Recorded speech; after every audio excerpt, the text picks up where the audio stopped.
Okay, let's get going. So we're going to use Excel quite a bit. This is a multi-step section where we will end up answering questions regarding mean, standard deviation for grouped or just frequency distributions, okay?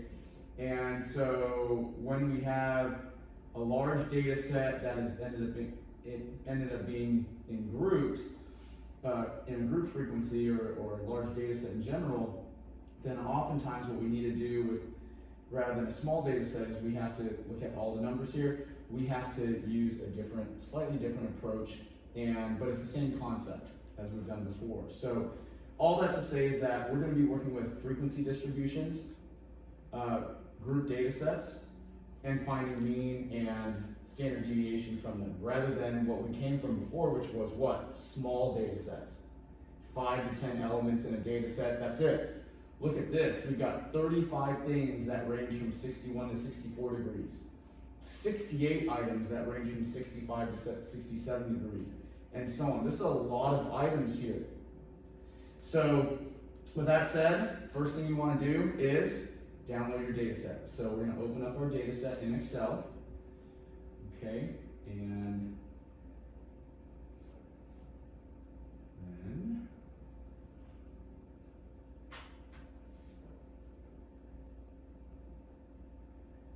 here we're going to get to work. Now I'm actually going to make the Excel side of things larger because we're going to need more space over here than we are going to be on this side. So you definitely want to create some space. All right. And so here we go. You guys ready? Okay, so you have your data set pulled up. Notice how the data set matches what we have on the left-hand side from the original problem. And the first thing that you're going to do, and again, I'm going to break this into a multi-step process. The steps are going to be posted in your notes on Canvas. But for now, just follow along with me. Number one is you're going to be asked to find the midpoint. Now, you won't always be asked to find the midpoint in a problem, but this is a new concept. So I'm going to abbreviate it NP. So step number one is to find the midpoint. If you want to label it, that's step number one.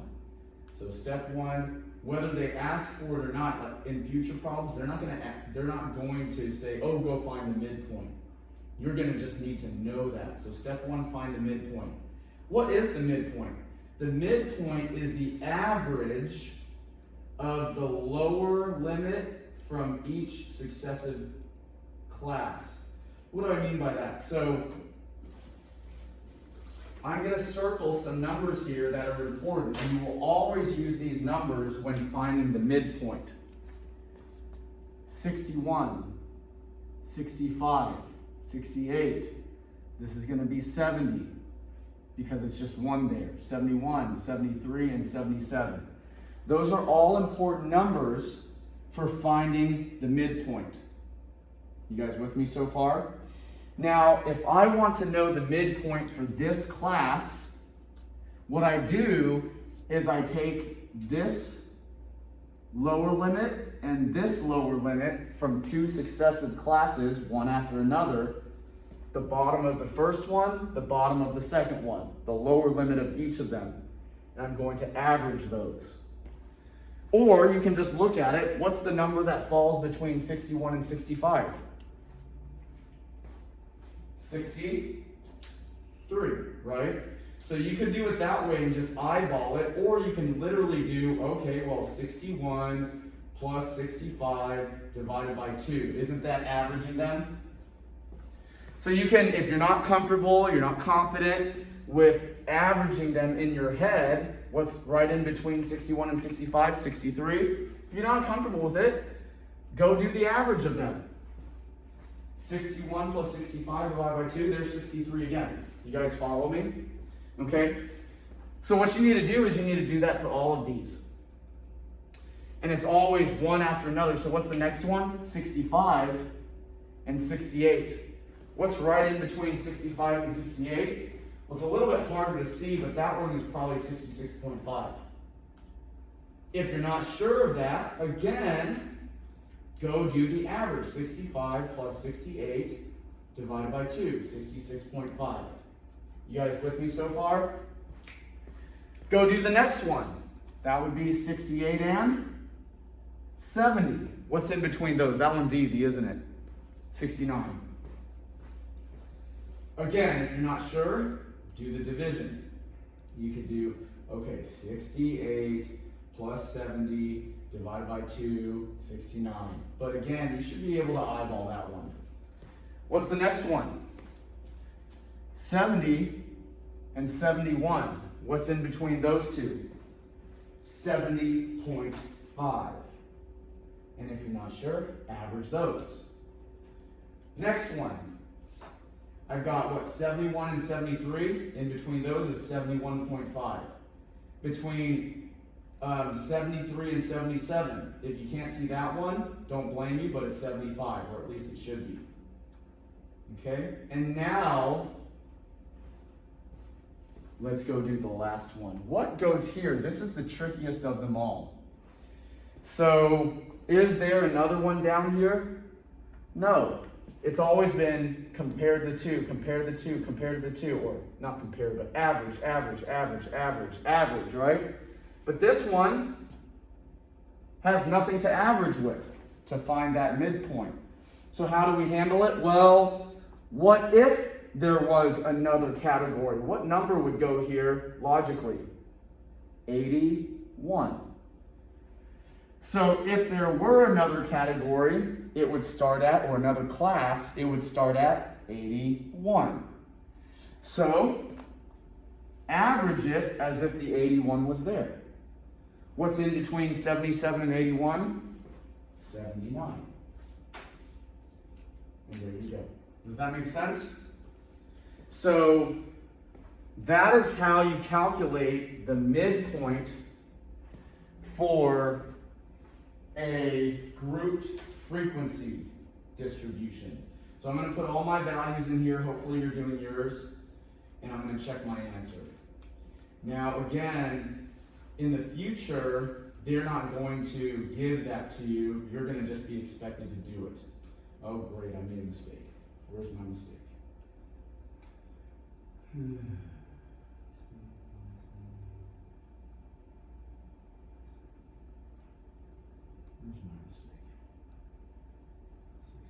63, 66.5, 69, 7.5. Oh, wait, there's my mistake. That's a 72. Not thinking I put in 71.5. That should do it. Easy to make a mistake here. There you go. Make sense? Okay. This was actually should have been 72 here, okay? Because between 71 and 73 is 72, not 71.5. Everybody good? Did you get yours? You gotta get yours, otherwise we can't move forward. We okay? All right, I'm gonna move forward here. So I'm gonna erase that. Let's go forward on this. Now, what's next? Well, let's take a look at what's next. Find the sample mean. I'm going to lead you through a bunch of steps. You're going to want to follow all of these steps. You ready? To find the sample mean, which is what they're looking for over here, step number 2 is to figure out what your midpoint times your frequency column is. So you would take your midpoint column and multiply it by your frequency column. I abbreviated it F. So frequency column. So that's just one step. That's not going to give us our mean. That's going to be a step in the process of calculating the mean. Let's go do that. So midpoint times frequency, or frequency times midpoint. It doesn't matter the order in which you multiply. Then I'm going to save time, and I'm going to just drag this down. If you want to do it manually, you certainly can. But I'm going to save time and just drag that down like I showed you guys how to do in the other lesson. Okay, so what I've just done here in step number 2 is determined what the midpoint times the frequency is. Again, that's not the answer. It's just a step, okay? Now, the next thing you need to do is you're going to add or sum this column right here.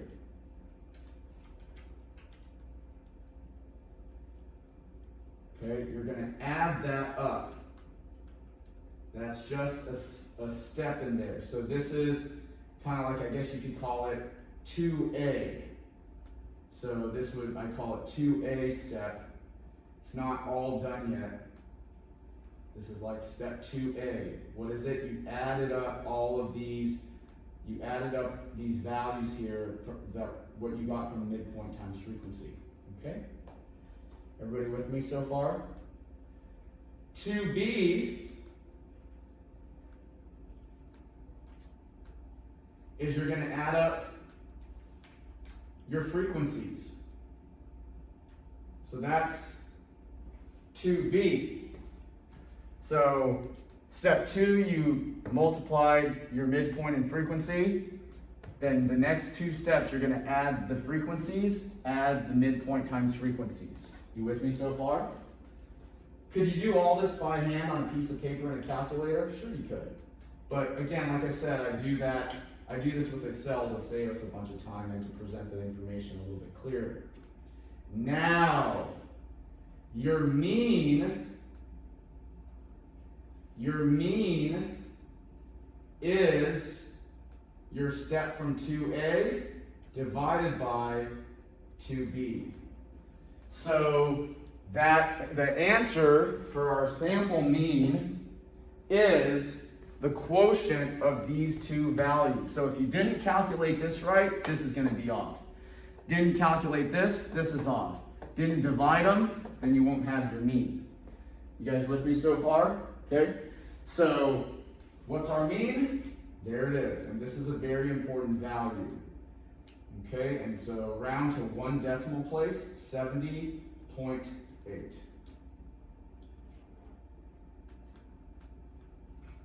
You guys with me?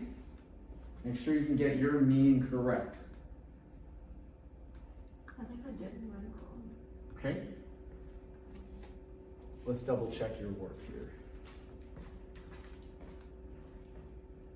So double click that box. Good. Double click this box. Good. Now double click this box. You had it reversed. Oh. Yep. Smaller number divided by larger. Oh. Make sure that one comes first. This is a really good comment that just came up. Which one goes on top? 2A divided by 2B, not the other way around. So be careful with that, okay? So it's this one on top, this one on bottom. I'm glad that question came up. Easy to mix those up. If you do it reverse, this is going to be a very small number, generally. Okay, good? We all right? Ready to move forward? Okay, so we're about halfway done. Let's keep on going, shall we? So I'm going to roll over here. The next thing is to calculate the sample standard deviation. All right, well, first step in that is to determine your deviations. So step 3 is to determine your deviations. I'll just abbreviate it DEV. Okay, so step 3, calculate your deviations. What are your deviations? They are going to be your midpoint minus your mean. That is what we did before, wasn't it? In the previous section, when we calculated standard deviation, we figured out we took our value and subtracted the mean from it. In this case, we have a lot of values. So we use the midpoint as the value, and that's important. Midpoint minus the mean. It's that order. Midpoint minus mean, not the other way around. So it is the midpoint minus mean.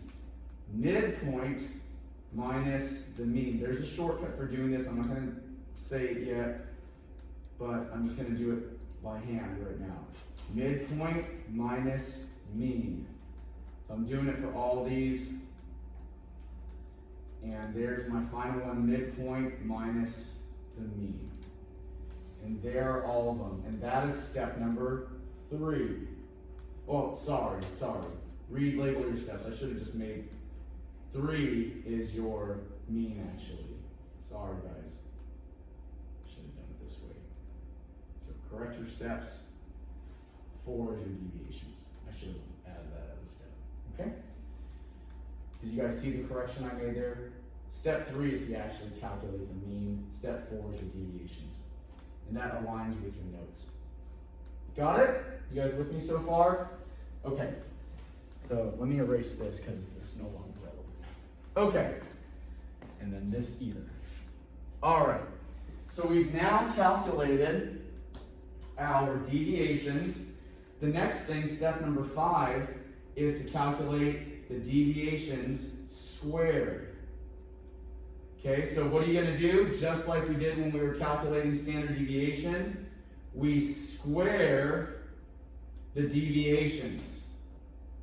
So in step 5, you'll square your deviations. Look at what I did there. There's one of my deviations, the first one, squared. And then I will use the shortcut here so that I don't have to type it all in and just drag things down so it calculates it all for me. Make sense, everybody? Look at how much time that saves. Could you do this all by hand? Sure you could. Piece of paper, calculator, you can do all this by hand, but boy, it's a lot easier to do it on Excel. Okay, less likelihood to make a mistake entering your information. Okay?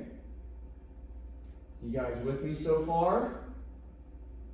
All right, let's keep on going. Now, step number 6 in the process to calculate our sample standard deviation. What you're going to do is you're going to take your frequency column and you're going to multiply it by your deviation squared column. So in step number 6, you multiply your frequency by your squared deviations. Where is that? Well, here's my frequency column. You guys see that? Go to your frequency column. So you're going to multiply the frequency by the squared deviations.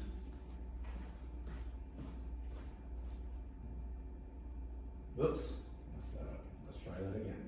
Frequency by the squared deviations. You guys see that? Okay. And there's my first value. I'm going to use my shortcut to do it for all of them. Okay? Any questions about that at all? We okay? Let me know if you have questions. All right, so that is the end of step 6. We took our frequency and we multiplied by our deviation squared, step number 5, the one we just did. All right, we're almost done. Step number 7. Okay, step number 7. In step 7, you're going to add all of this. So in step 7, you're going to sum up your values from step 6. You're going to add all those values from step 6. And we're almost done. Almost done. Now, what was the variance in the past, in the previous section when we did variance? What was the variance? Well, recall that the variance was this value divided by either n or n minus 1. Now, if it was a population, you divided it by n. If it was a sample, you divided it by n minus 1. Come back to our problem here and recognize that we are dealing with a sample. Because we're dealing with a sample, this value right here needs to be divided by n minus 1 because we're dealing with a sample. If we were dealing with a population, as would be specified, we would be just dividing by n. Now the question is, What's the n? The n is this from your frequency column. It's always the value, the total value. Why? Because isn't this the total number of things in your data set? Yes. There are 752 items in your data set. So that is the n number of elements in your data set. Are we going to divide by 752? No. We're going to divide by 751. 752 minus 1. Now, I typed that in, not because we need to. You could have just put 751, but I typed that like that so that you guys know n minus 1. N minus 1, only to drive home that point. Everybody got that? Okay? And so, there is our variance. We're almost done. Is that what they're asking for? Are they asking for the variance? No, they're not. The variance is the second to last step in calculating standard deviation. How do you calculate standard deviation? By doing what to the variance?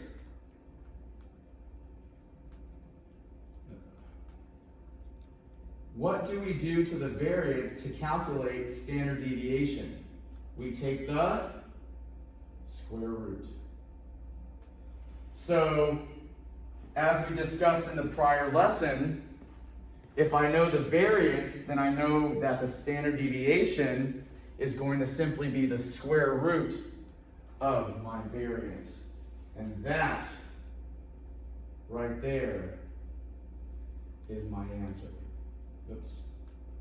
So, round to one decimal place. What is that for me? 3.5. 3.49 rounds to 3.5. And there it is. And that is a complete problem. Does that make sense, everybody? I hope you got this correct for you. It's a lot of stuff going on. You can imagine if you were doing that by hand, how long that would take. Thankfully, with Excel, it really speeds up the process for us without a lack of understanding of what's going on.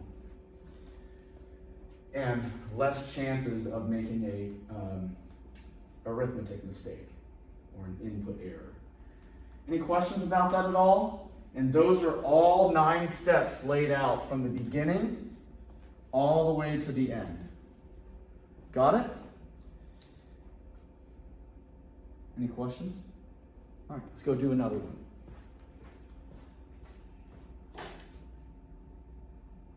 All right, so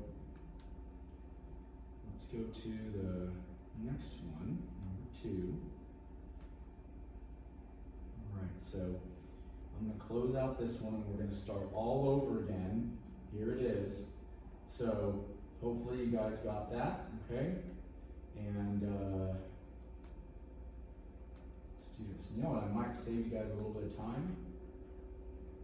And I'm going to take a little screenshot for you. That could be a good little note for you.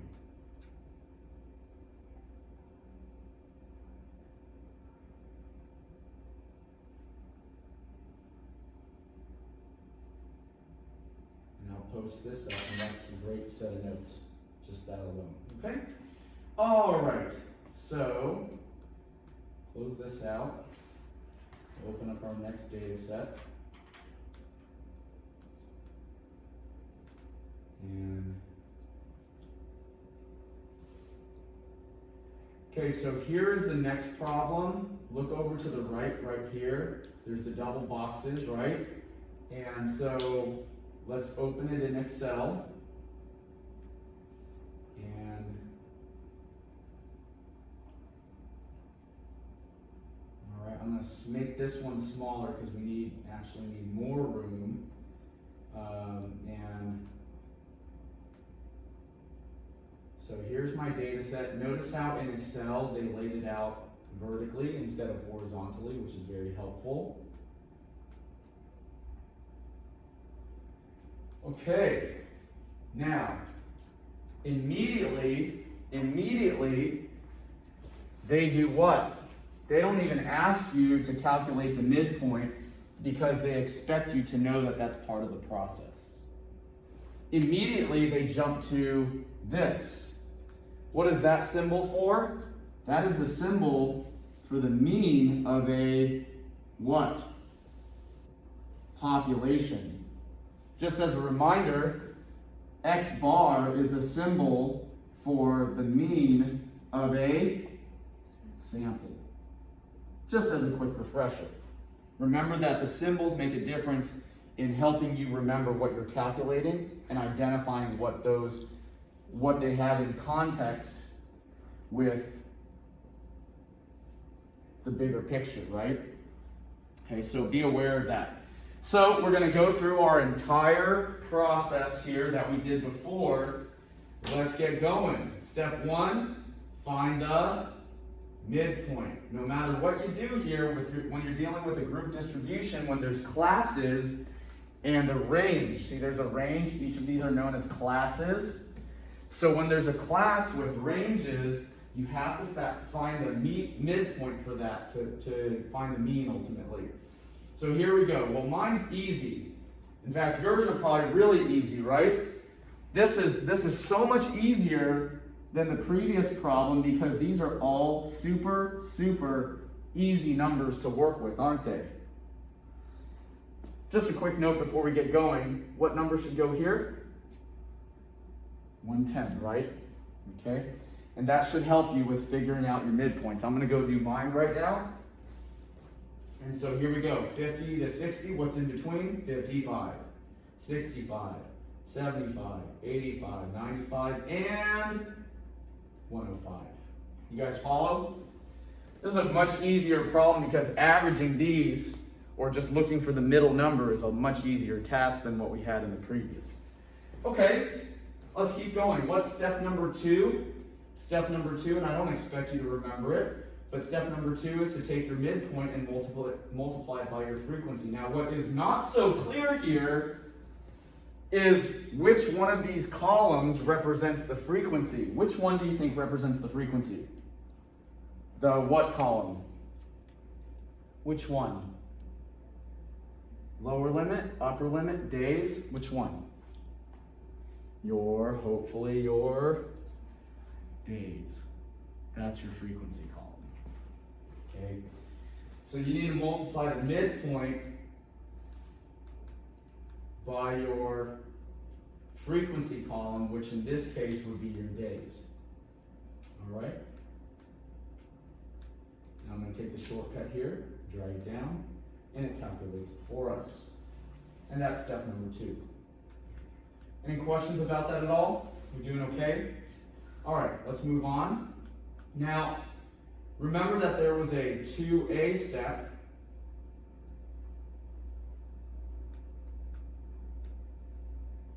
as well as a 2b step. Before we could calculate step 3, which is our mean, we had to do some things. What did we have to do? We had to sum this and sum this. Everybody agree? Right? So before you can even calculate the mean, you have to add up this column from step 2 as well as the column for frequency, or your frequency column. And those two values are very important. Which one goes on top? 2a. You got it. We learned, right? 2a goes on top. 2b is on the bottom. Be very careful with that. 2a is on the top. 2b is on the bottom. So be very aware that you don't make that mistake. And there it is. A very important value. Pay attention to your rounding. Mine says round to 1 decimal place, so I'm 81.1. And there it is. Any questions about that at all? We okay? All right. Let's keep on rolling, shall we? Now, the next many steps are all pointing towards what? Standard deviation. Now, I want to drive home another point here that it's a little bit hard to see here.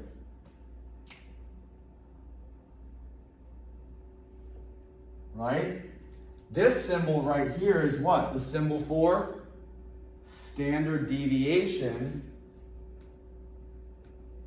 of what? A population. Everybody agree? What's the symbol for standard deviation for a sample? Just an S, right? S is for the standard deviation for a sample, right? So, there it is. I just want to drive that home. No big deal, okay? Now, let's go take a look at step number 4. We need to calculate the deviations. What is the deviation? It is your midpoint minus your mean. So in order to calculate your deviations, you take each midpoint and you subtract the mean from it, not the other way around. So be careful you don't do mean minus midpoint. It's midpoint minus mean. Okay? So midpoint always minus the mean. Midpoint minus the mean. All right, so midpoint minus mean. Any questions about that at all? Let me know. All right, what's next? Step number 5. We're gonna square them, right? We're gonna square those. So take your values from the deviations column and square those values. Square them. There it is. Any questions about that?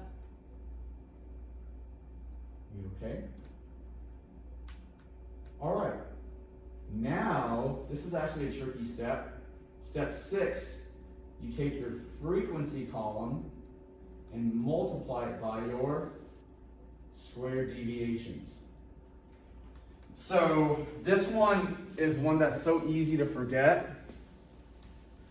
You need to make sure you take your frequency column, this is our frequency, and you're going to multiply it by your square deviations column. So be very careful with that. Really easy to select the wrong column. Frequency times the square deviations. Okay? Frequency times your square deviations. And then I'm going to shortcut this one. There's all my values for that. Any questions about what we just did there? You guys are doing great.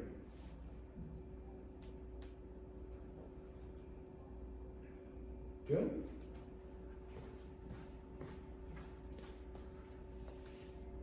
Okay. Ready to go on? What happens next? Step number 7. We're going to add up everything right here. In step 7, we sum up what we just did, and we're almost done. Almost there. And there's an important value, certainly not the answer, because what's coming up is our variance, followed by our standard deviation. Now, as we discussed before, there's a difference in calculating the variance. There's when you're dealing with a population versus a sample. So, population, sample. Population, divide by n. Sample, divide by n minus 1. Because we're dealing with a population,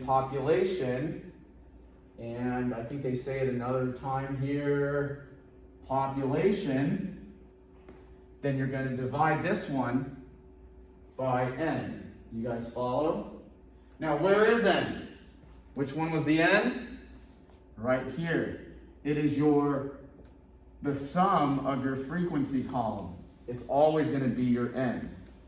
So the sum of your frequency column is always the number of elements in your data set. So we take our answer here and divide it by n. if they had said that treat the data as a sample, then we would have divided by n minus 1, or 3,874. Okay, everybody got that? Okay, and there's that. Is that the answer? No. We have one more step, and that step is to simply take the square root of this value right here. And this is our answer. They say round to one decimal place, 8.4 should be it. Okay? Any questions about that at all?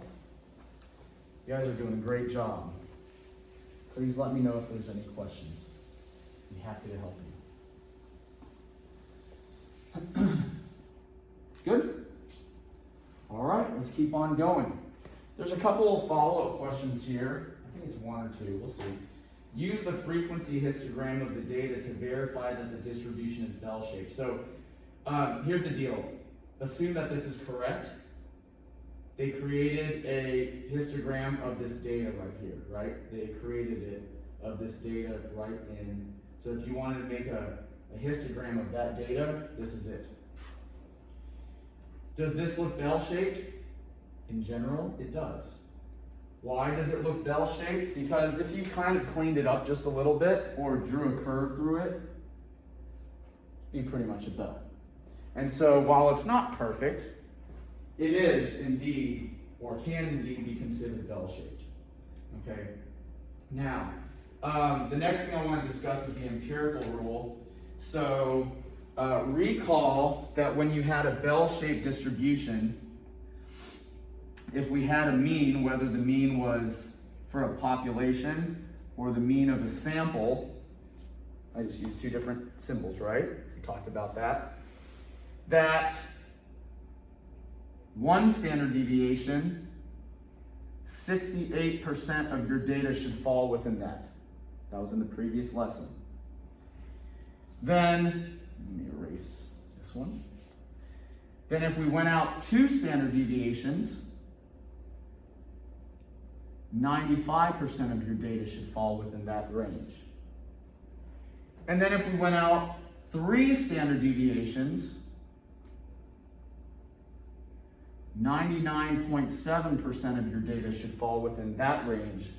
So one standard deviation of the mean, two standard deviations of the mean, whether it's population or sample, three standard deviations of the mean. That's your data coverage. So what they ask in this problem is that you know what the mean is. The mean in my problem is 81.1. So my mean is 81.1.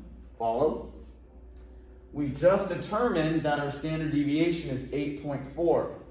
So 8.4 is the standard deviation. That means that each of these blocks and steps is what? 8.4 out. So if I go up to this edge, it's 8.4. If I go down, 8.4. Each step outward for my problem is 8.4. Yours might be a little different. A little different mean, a little different standard deviation, but that's what it means. Here's the middle for you or us. Here's the steps or the size of the steps for me and whatever yours is. So if they ask me, according to the empirical rule, what is the empirical rule? This right here. 68, 95, 99.7. This is the empirical rule. According to this rule, 95% of the days should fall between what? Well, what's 95% correspond to? 2 steps out. So what do you think I need to do to this number to find each end? Subtract 8.4 twice for the bottom end. Add 8.4 twice for the top end. If they asked for 99.7, I would go 3 times out. If they wanted 68%, I would only go 1 time out. So for my problem, because they asked for 95%, they're asking for 2 steps out from my 81.1. That means I need to take away 8.4 and another 8.4. Does that make sense? And I need to add 8.4 and another 8.4. Are you guys with me? Yours might be different, a different mean, a different standard deviation, or a different percentage. If they ask you for 68%, you better only take away 1 or add 1. They ask for 99.7, you better go 1 more time. You guys with me so far? So let me do that math real quick. I'm going to do it off to the side here. Let me come down to this little zone. I'm going to do the bottom end. 81.1 minus 8.4 minus 8.4. What one does that represent? It represents the bottom end. So that's the bottom end here, 64.3. So what this means is that at the edge right here, 64.3. That means that 64.3 is the lower cutoff limit. What's my upper limit? Well, the other end of that. It would be the 81.1 plus was it 4? Yes. Plus another 8.4 because I go 2 standard deviations out. Oh, I gotta throw an equal sign. 97.9. So this one is 97.9. And so let me put that in, then I'm going to go through and summarize it one more time for you. 97.9. There it is. Now let me summarize that one more time for you. What do these values represent? So what does this range right here that we just determined represent? It means that if I go back to my original data set and I say, all right, 64.3 is my bottom end, 97.9 is my upper end. That means that out of this data set here, this included, 95% of the data points, 3,875 data points, 95% of them are going to fall within that range. Make sense? Okay, and there's the connection with everything. And if you go another step out, 99.7 will fall within the range. In other words, basically everybody. Got it? Okay, and that is a very complete problem. Very good. So there it is. That's it for that one. Let me see here. Number 3, you're going to do that one all on your own. Okay. And then we're going to go to number 4. So number 3, I've given you enough information to do. That one you're going to do on your own. Okay. And then let's move on to problem number 4.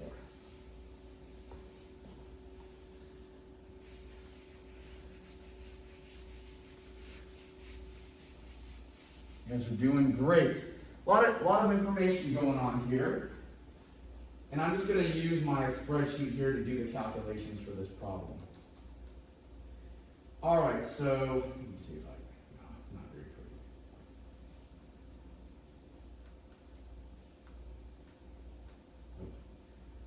All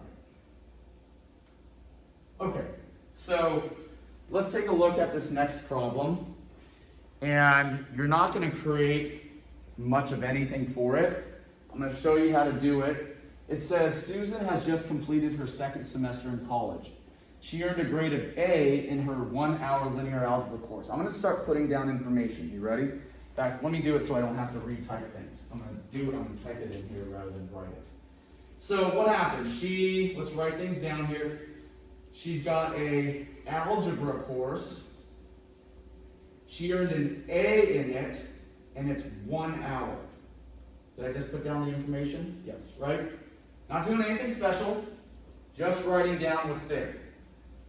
You guys with me? Okay. She earned a D in her 4-hour government. So let's label that. She got a D in her 4-hour government course. You guys following me? Okay. Next one is she had an engineering course. She earned a D, and that was a 1-hour course. In other words, 1 credit, 4 credit, 1 credit. Finally, she had an art course. She earned a D, and that course was 2 hours. Now, she's not doing so hot. I was hoping for another A in there. So let's recap this. A in her algebra course, it's 1 hour. D in her 4-hour government course. Double check my work. D in her 1-hour engineering course. And a D in her 2-hour art course. Everybody with me so far? You got yours written down? Okay. Now, the next thing they tell you is a little key. This key right here, A is equal to 4 points, B 3, C 2, D 1, and F nothing. This is normal. This is standard. So, an A is worth 4.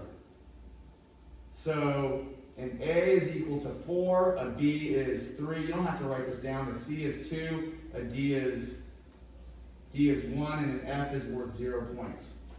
I'm just putting down the key so that you can see what we've got. You guys with me? Now, for me, it's a pretty easy task because she only got A's and D's. But if you have A's, B's, C's, D's, F's, there's your key. Now watch what I do. What do you think I'm going to replace the A with? The number? 4. The B, no B's. D, 1. Another 1. Another 1. Got it? With me so far? Okay. Now, this is your score. This is your credits, also known as would be considered your frequency. What we're going to do, what do you think we're going to do with those two values? Multiply them, just like we did before. So, what are we essentially doing? We're trying to find our GPA. To figure out GPA, you got to know what your scores are worth and how many credits are assigned to each, also known as frequency with the actual value. We did that. These are harder, right? This is a lot easier. So you're going to multiply your score by your frequency or your credits. Okay, that's what you're going to do there. Everybody with me so far? Okay. Now, as in typical fashion, we are going to add all of this up. This is an important number because you also need to add up the frequency or the credits column. Do not add this one. Be careful. You must do the sum of the credits frequency column. I guarantee somebody's going to make a mistake on that. It will change your answer. You must add up the credits and the frequency. Do we ever add up that before? No. We always add up the frequency column. Always add the frequency column. Always add the product column. See that? Because a GPA is essentially a mean. It's an average. Grade, point, average. That's a factor of your frequency and the product here in sum. So the final step to find the GPA, so her GPA is going to be this divided by this. Not the other way around. Remember, just like here, that's on top, that's on the bottom. This is on top, this is on the bottom. And so, her GPA is a 1.375. Yeah, rough. Rough. She's probably going to need to do some grade replacements. Does that make sense, everybody? If you ever didn't know how to calculate a GPA, now you do. You can do that for yourself. You can even estimate your GPA yourself. Make sense? Any questions about that? Great. We've got 2 more problems and then we're all done for the day. Doing great on time. All right, number 5. So I'm going to delete this out because it'll give me space to work the next problem. You guys okay? All right, this is gone. let's go take a look at the next one. All right, I'm going to type things in as we talk through it, okay, just like I did before. In Marissa's calculus college course, let me erase this.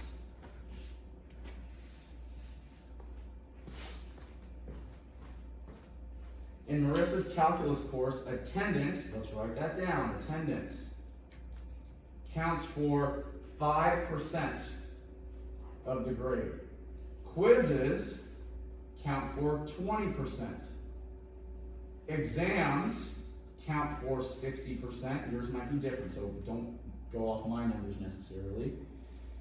And the final counts for 15%. By the way, that should all total what? 100, hopefully. So just make sure, you don't have to, but it should. Now, you should have this to get started. This is known as a weighted average. So, what they're giving you is a weight. Oftentimes in a course, like ours actually, each category has a different weight to it. Attendance doesn't count nearly as much as exams and so on. So this is known as a weighted average. And if you ever see percentages assigned to different categories of your grade, this is what they're doing. Okay? So with that said, let's go on to the next part. Marissa had a 100% on her attendance, 89% on her quiz, and I'm just going to write this as 100, okay? Not going to put it in, ooh boy. Let me change the formatting here. Number, change it back to number, 100. There we go. Just leave it as a regular number, not as a percentage. So if for some reason you accidentally change it to a percentage and it's locked into that, right-click the cell, go to Format Cells, and then select Number, and just put it back to a regular number. Then it won't treat it like a percentage, just in case that happened to you. All right, so she earned 100 for her attendance, 89 for quizzes, 82 for the exams, and 81 on the final. All right, so this is what Marissa did to us. You guys with me so far? So this is what the teacher valued the categories at. These are the categories. This is how Marissa scored in each category. She might have had 4 tests, and the average of those 4 tests was an 82, but those 4 tests are worth 60% of the grade. A little confusing. You guys with me so far? Okay, just like we normally do, what do you think we're going to do with these 2 columns? Multiply them. So you're going to multiply those 2 columns. The weight of the category and what Marissa or your particular person, student, scored in each category. So you're going to do that. I'm going to shortcut this a little bit. And that is what happened with each of them. Not done yet. Almost there, but not quite. Everybody with me so far? Questions? Okay. To find her actual grade, all you do is one more step, which is to add up these. That's it. So, to know what her course average is, you simply add together these items.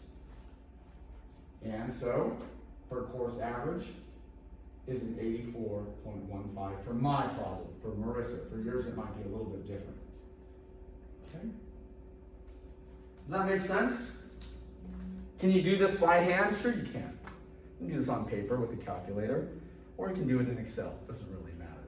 You're still demonstrating you understand it. Got it? And we got one more problem and we're done. And then you guys will do the last one all by yourself. Okay? Can I move forward? We good? All right, I'm going to clear this out and we're going to hit our last problem here. Okay, let's go read through this, shall we? Esther and George want to make soup. In order to get the right balance of ingredients for their taste, they bought 2 pounds of potatoes. Here we go. Potatoes. I'm going to categorize it. Okay. 2 pounds. Oops, now it's locked into a percentage. What do I need to do? I need to right-click the cell, format it, and change it. See how it's set as a percentage? I'm going to change it back to a regular number. Alright, so if you have that issue, you just fix that. Follow? So, what was it? They had 2 pounds of potatoes, and they paid $3.68. Oh boy, it's rounding it. And quick note, if it auto rounds like that, again, go to Format Cells and do General. General works as well.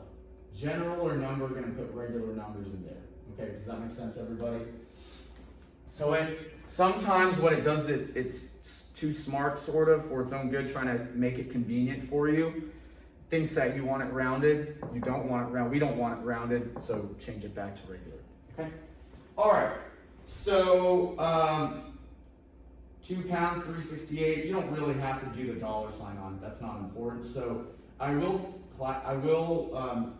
label the category, and I'll do that. Make sense? So here's the weight, here's the price, here's the item that they purchased. Let's go to the next one. What do we got? Cod is mine. 2 pounds of cod. See, mine's still a percentage. Okay, so I need to fix that. Cod was still a percent. So 2 pounds of cod at $2.93 a pound. Then we had fish. What did we buy? 4 pounds of fish. See, it wants it as a percentage. I don't want it as a percentage. I want it as just a number. 4 pounds of fish for $2.91. Okay. Now, determine the cost per pound. Here we go. You guys with me so far? Ready? What do you think we're going to do with these two categories? Multiply them. We're going to do that for all of them. You with me? Not quite done yet, but almost there.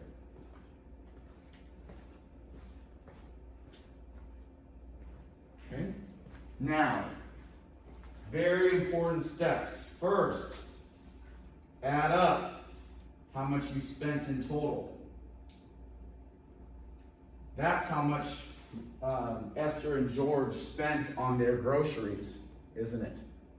They bought 2 pounds of potatoes at $3.68 a pound, so they spent $7.36 on potatoes, and so on and so on. They spent a total of $24.86 in materials or ingredients for their meal. That's not the answer though, right? Because what they want is the cost per pound, and maybe this will help. Oh, I guess it didn't put the dollar sign with it. Oh well. Whatever. Anyways, doesn't matter. Then you need to add up the total weight of items that they purchased, right?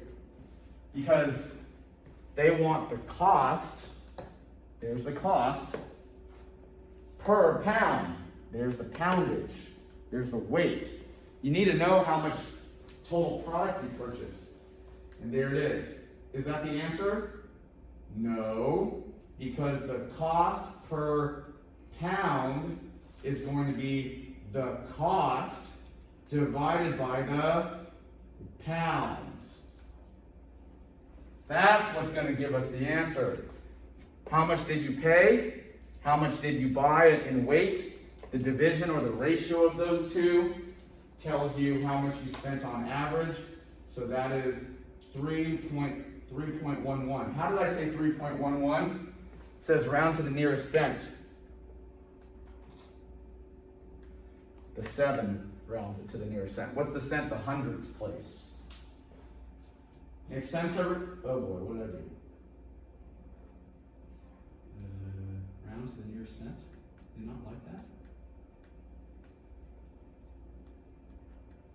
2, 4, 8. Did you guys get yours right? You got yours right? How's mine wrong? Oh, you're putting the dollar sign Oh yeah, there's $2 signs. on your. Oh, thank you. Thank you guys. Good eyes. There it is. Had me freaked out for a moment. All right, makes sense? And that's it. Good job, everybody.